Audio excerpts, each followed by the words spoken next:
Tuli mu mbeera ya kumalako mwaka wonna wosinzira okubeera nga totulabira program ebifa mu katale olunaku olwaleero tugenda kubeera mu mudo nga ya kika kya waggulu just kumalako mwaka kweyagaliza era tukulese mu katale k'ebyendya akakyasinzaako okubeerako omulembe mu East Africa sikalala bakayita mulungu fish fly gwayagala okulya ekyennyanja ayagala okulya kachumbari akyasinza okubeera ow'omulembe nga kuliko chips ekifo kiri kimu kyokka mulungu fish fly ne wasa basajja kabaka emunyonyo wetukoledde olunaku olwaleero n'emikwano gyaffe abalabel.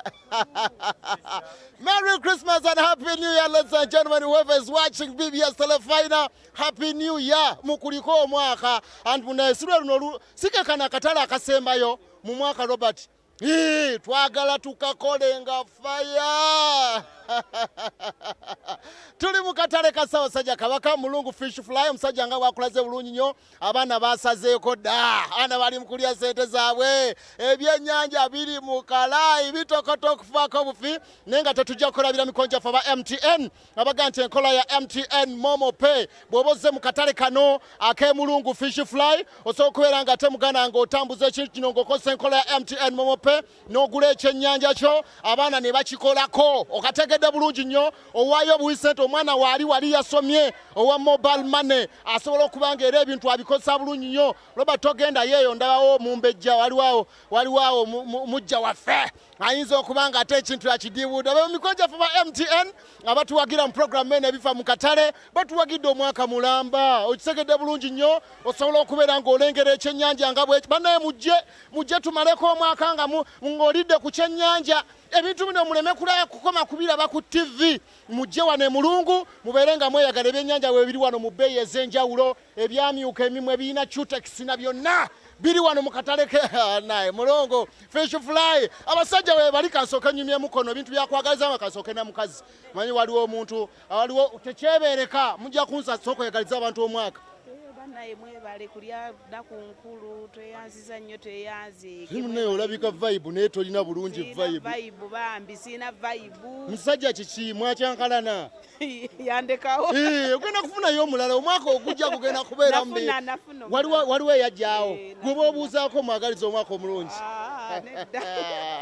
naye gwe bannanga abakazi ku mwaka ogujja temutukola ekigambo abantu mubaagalire ddala ebyaddala tuli ku BBS Telefina program ebifa mu katale as usual. My name is Departo Kateregga, the microphone guru. Nkuyingiza njagala kulaga ndowooza mulaba abaana we batandise dde okuteekateeka ebintu omwana akanyanya ali mu kusala ali eyo gw'oluddewo omwaka tugenda kuba tugumalirako sides eno Lawrence gw'omanyi ky'ono ŋŋamba kati omwana wuuno naye nga omwana ono ekizigo ky'akozesa mu nviiri kya label oil coconut bw'abanga akola enviiri z'okulabika nga bw'ozira bwezi akozesa akaviiri ekizigo ekyo ate situka obutamutawaanya era n'akozesa akazigo kano toli musanga nga akuba omutwe okategedde bulungi akozesa akazigo kano ke tuyita label hair tonic anti dandruff njagala oyongeremuko Lawrence omuzuuli ndowooza okitegedde ate ne kano oyongere okusiiga olabike bulungi sooka oyagalize abasajja bo omwaka omujja ogw'emirembe ate n'essanyu anange abantu mwenna mbagaliza omwaka omulungi abantu mwenna tuli ku mulungu fish fly mbagaliza omwaka omulungi omwaka ogw'essanyu ogujjudde emirembe abaana waleka eyo n'ojja onoonye ssente kozi bameka abaana sinayo dda okuzaala si kibi tiwawakana mwana wo ate sinnamufuna okakasa naye naawe yogeza amazima lwaki oyagala okutawaanya banno lwaki otuteeka mu bikemo ajja kulabika mu maaso awo ye nga anaamukufunisa omuyina oba tulaba kumuki gyali muyina gyali ki ekisibyemu awo mwaka tugumazeemu ate wali tulina mwaka mpya emundu eseke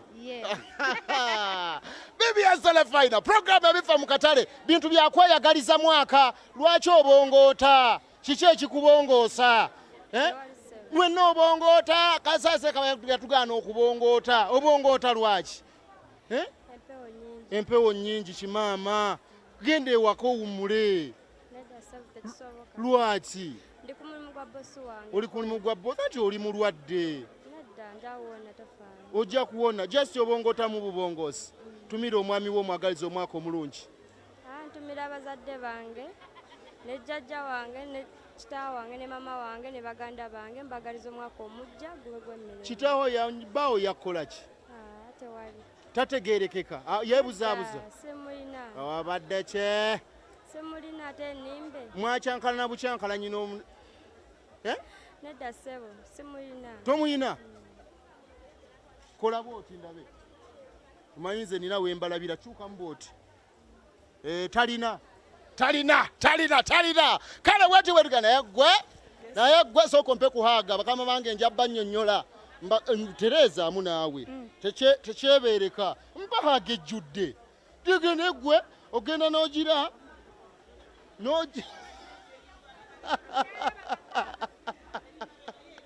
Katimbu ki? Katimbu ki? Kuli otya? Nje. Ekyennyanja storage. Ekyennyanja weekiri kirungi. Kozi gwani? Bamita mulongo babiri. Ekifuba ng'okiggunze. Anti ongambye nkiwanike. N'okiwanika bulungi nnyo. N'okitereeza. Yagaliza abantu omwaka. Kama bange nkoolo tweyongera okubeebaza tuwagira bakasitoma mwenna. Bonna bajja ne batuwagira. Yes. Baba Mulungu fish fry. Twongeddeyo kye tubakoledde okubaddiza. Nga tumulako omwaka. Yes, nga 3 Mulungu. Desemba. Yes. Lwe guggwako. Tulina fireworks. Wano Uganda kye bayita ekiriro. Wano e Mulungu. Yes, wano wenyini. Mu katale. Wenyini. Era beeyongera tuwagira nga 3 Mulungu weetuli nga lumu weetuli. Mutunda ekyennyanja. Tutunda ekyennyanja ekisiike, tulina ekyakabel, tulina chips, buli kimu weekiri mukamange. Kwata akazigo IM9 na byonna binaagaana ne bino binnema okuwa label hair dandruff sagalodde mu kuba nvi mutwe olyoka ogukonkone gukusiiwe kawonya situka bakayita anti dandruff label hair tonic. Anti dandruff koogere nyako. Anti dandruff. Tuli ku BBS Telefina program ebiva mu katale abaana mwebali mu katale ka Ssaabasajja toyina kyakwekwasa ankolo bati onaagamba bugayo lyotya jebali kale nawe jebali ngoyo akasooka wamba bulungi shot be bana abaana abali e Mulungu bannaye Tereza skirt Stani Tonkema akakayimba okamanyi ani akayimba kabakonera yakemadda ati ngaatya zitontemerera bigambo tuleka BBS yenkuweekyo manyi guno omukundi guno gwagaba kankwe apron kwata yeya mikwanja fe aba label hair label products abakolera ebizigo ebya label hair tonic ate ne bakolera ne ka anti dandruff akalungi ennyo wano mu katale ka Ssaabasajja Kabaka.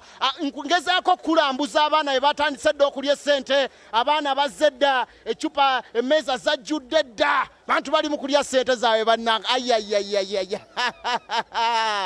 Chakabi blada hayobidiwe abaana mwebali toyina kyakwekwasa Lawrence kubaye shotien jangu mama bulungi wano jangu bulungi nnyo mukube kanjivemu saagala shoti njogerere mulaba abaana bali Mulungu fish fry mujje tumalireko eno omwaka tulye ssente nga tulye ekyennyanja oli otya tumira omusajja omwagaliza omwaka omulungi.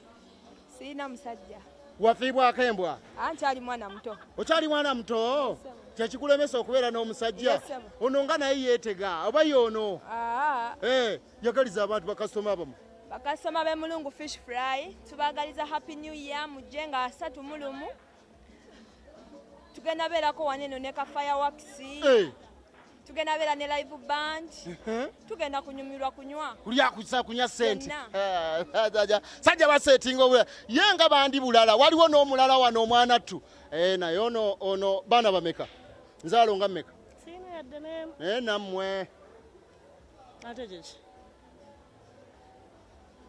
igwe kola bw'oti ndabe ziri bbiri lwakuba kali takkiriza naye ziri bbiri Uncle Bob salamu alaikum nkakasa nti ekintu kitambula nga bwe waŋŋamba okola ki mu katale kano?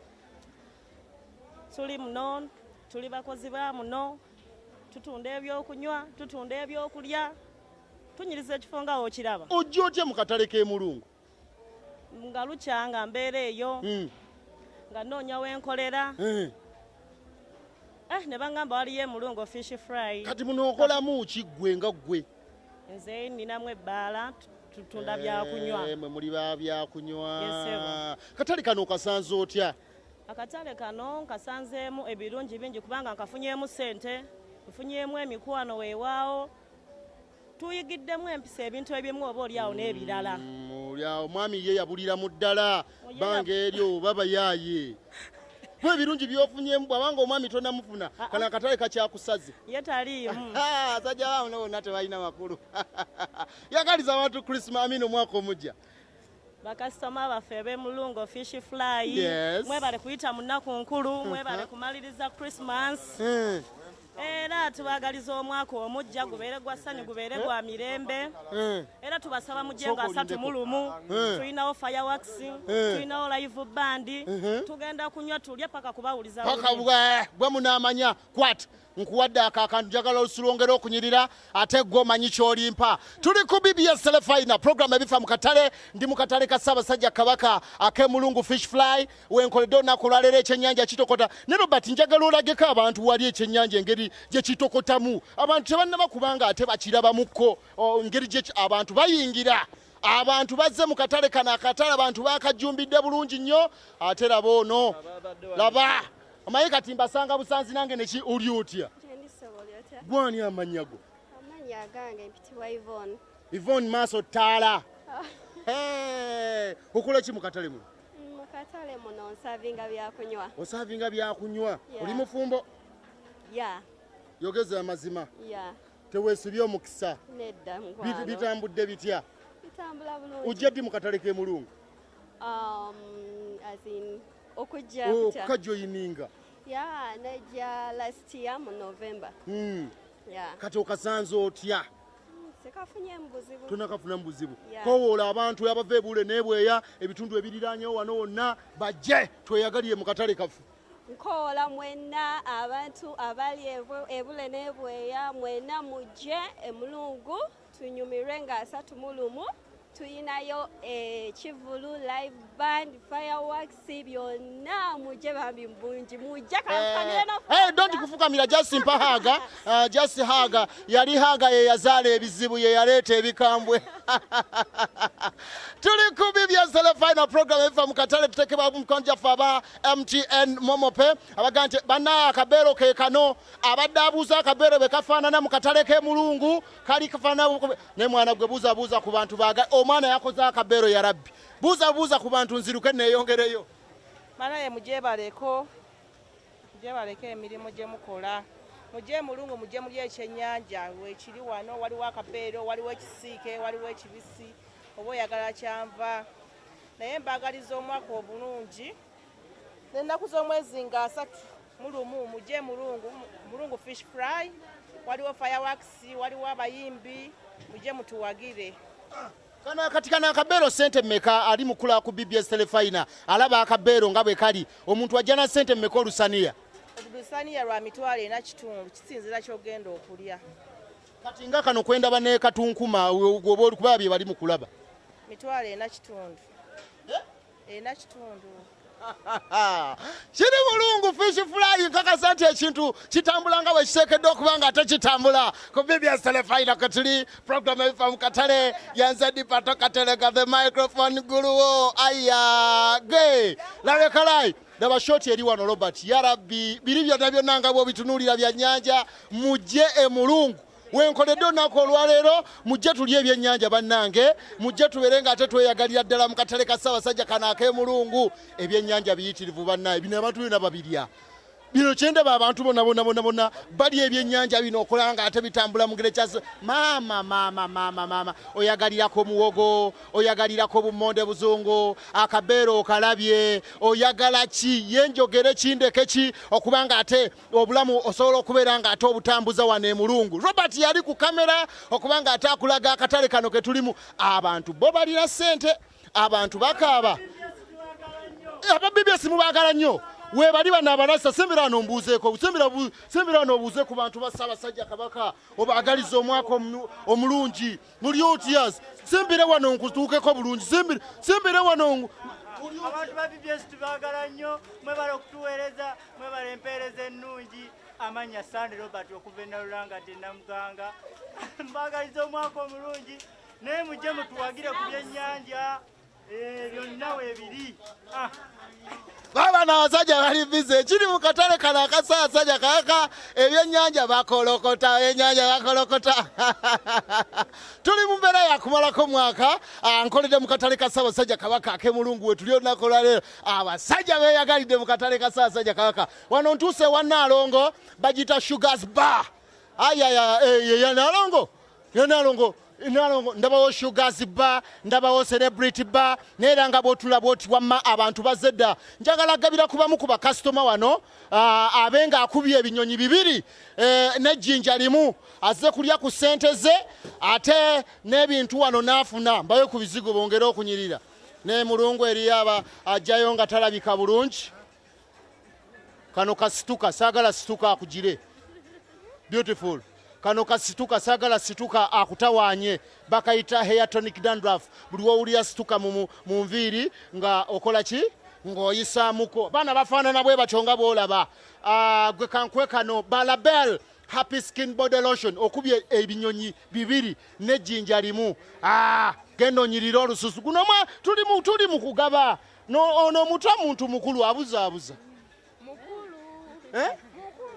oli muto oyitawo bw'aba ayitawo kankuwe naawe kano ka air dandruff ogire obeere nga weeyagala yagaliza abantu omwaka omujja mbagaliza omwaka omujja gw'emirembe n'essanyu gwani Alice yagaliza abantu omwaka omujja beautiful mbagaliza omwaka omulungi ogulimu essanyu gwani Vanessa tereera bulungi ndabeko ono omwana watu baye batere nange ntuuleko mu baana abayitirivu kuba bulungi ekifaananyi kya kaati agamba nti Departo yeeteze oga nti ate tweteze yagaliza abantu Christmas amini omwaka omujja mbagaliza omwaka omulungi wazze kola kye Mulungu kunywa soda yazze kunywa soda ebitamiza tabyagalirako ddala bana Vanessa nsabako ku nnamba yo nsabako ku nnamba yagamba atya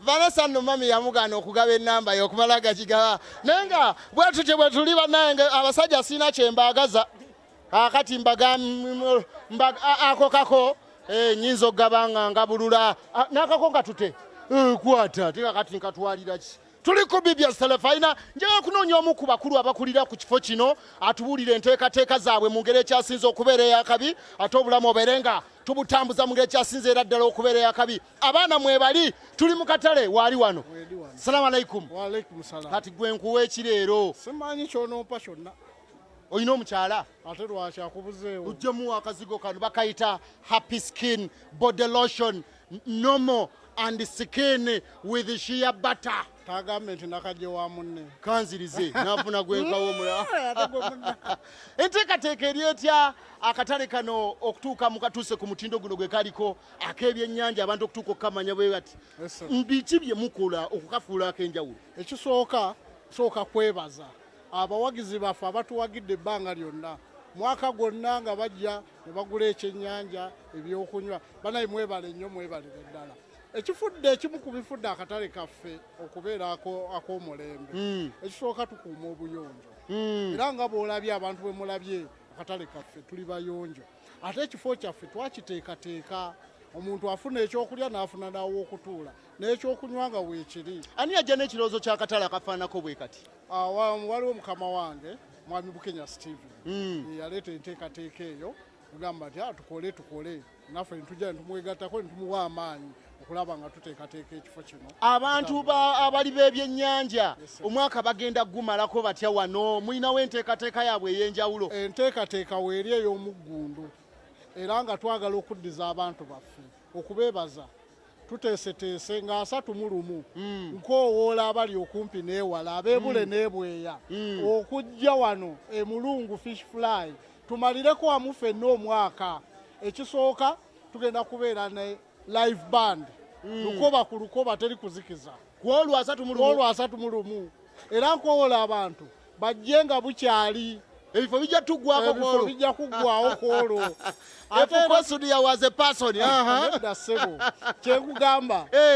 Ekikulu nawe ojja kubaawo. Ojja kwerabira ekifo kyokka ne bamashayi we babeera tekiriiko mbw ate simayo waliwo ennyama enkaafu simayo wakoze batya kyannyanja wano kyannyanja ebyennyanja bani ababibaaga ebyennyanja etobalabye wansi waliwo bamasheke gye bali era nja okutegeeza tugenda kubeera wano ne life band tugenda kukuba ebiriroliro ebigenda okuma eby'omwaka ebitamanyi byewalala byonna eddakiika ana ebbanga lyonna tulikoze eki tulibuutikidde n'olwekyo abantu bajje tumalireko wano omwaka ng'ennaku z'omwezi 31 bakeere bajje okuyingira kwa bwereere kusolooza ndowooza muwulidde bulungi nnyo yeno gye nkoledde mu katale kwako mwana gwe ogende saagala situka akulume ogende ogire simanya bimpeddeko kwata mwana gwe gwomanyi kyolimpa simo ebintu ebikuggwako nesimu ogigabiramu ekwata ogegere bitu mbigabe bakama bange bategere nti ekiwe kyetambudde